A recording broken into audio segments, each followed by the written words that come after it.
Hello 8th grade civic students. Today we're going to talk about First Amendment freedoms. And now, another fact of Congress.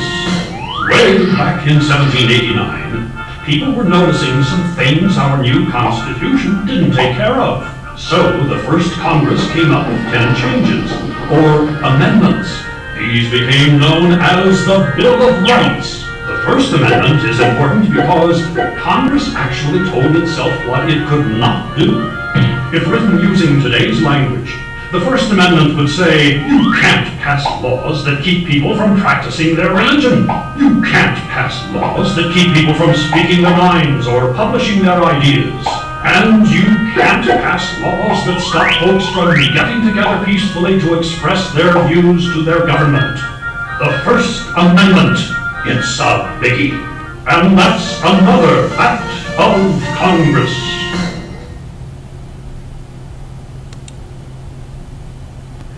All right, let's continue.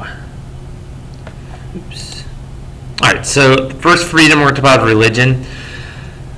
So our government cannot tell you what religion you have to be. There are some countries where everybody's the same religion.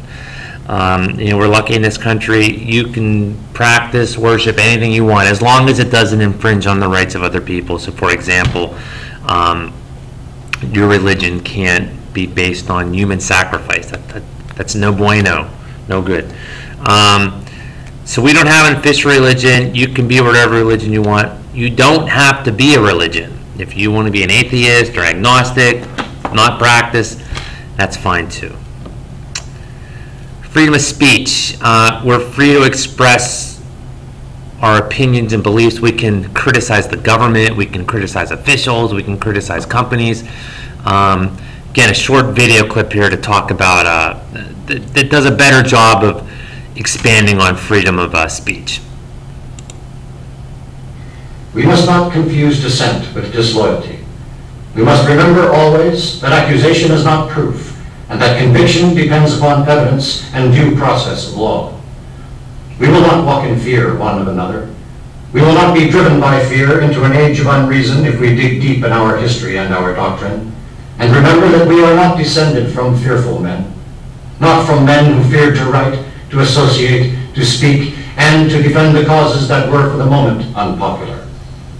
This is no time for men who oppose Senator McCarthy's methods to keep silent, or for those who approve. We can deny our heritage and our history, but we cannot escape responsibility for the results. We proclaim ourselves, indeed, as we are, the defenders of freedom wherever it continues to exist in the world. But we cannot defend freedom abroad by deserting it at home.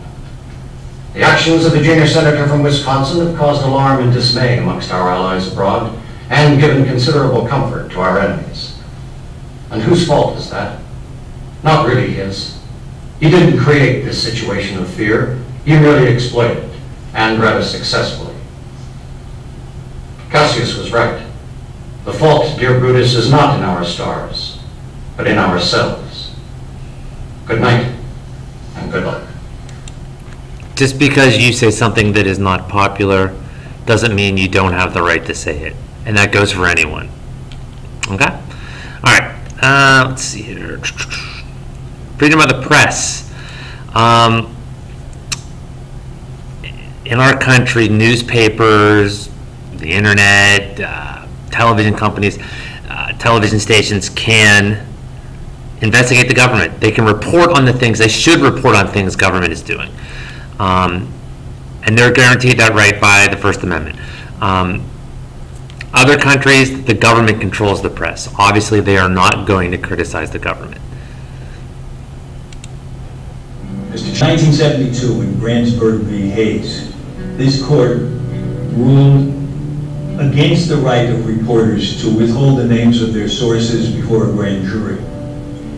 And it gave the power to the government to imprison those reporters who did. It was a 5-4 decision. Close. In his dissent in Brandsburg, Justice Stewart said, as the years pass, the power of government becomes more and more pervasive. Those in power, he said, whatever their politics, want only to perpetuate it. And the people are the victims. Well, the years have passed, and that power is pervasive. Ms. Armstrong could have buckled to the demands of the government. She could have abandoned her promise of confidentiality. She could have simply gone home to her family. But to do so would mean that no source would ever speak to her again, and no source would ever speak to her newspaper again. And then tomorrow, when we lock up journalists from other newspapers, we'll make those publications irrelevant as well. And thus we'll make the First Amendment irrelevant. And then how will we know if a president has covered up crimes, or if an army officer has condoned torture? We as a nation will no longer be able to hold those in power accountable to those whom they have power over. And what then is the nature of government? When it has no fear of accountability, we should shudder at the thought. Imprisoning journalists, as for other countries. As for countries who fear their citizens, not countries that cherish and protect them. Some time ago, I began to feel the personal human pressure on Rachel Armstrong. And I told her that I was there to represent her and not a principal.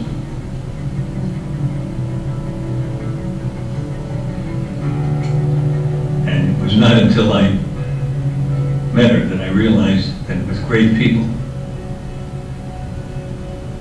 there's no difference between principle and the person. So, be thankful we have a free press in this country. Be thankful. All right.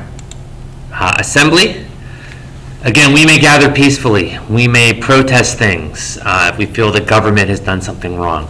You know, we had those protests last week by the fast food workers. Whether you agreed or disagreed with them, they still have that right to gather peacefully to protest.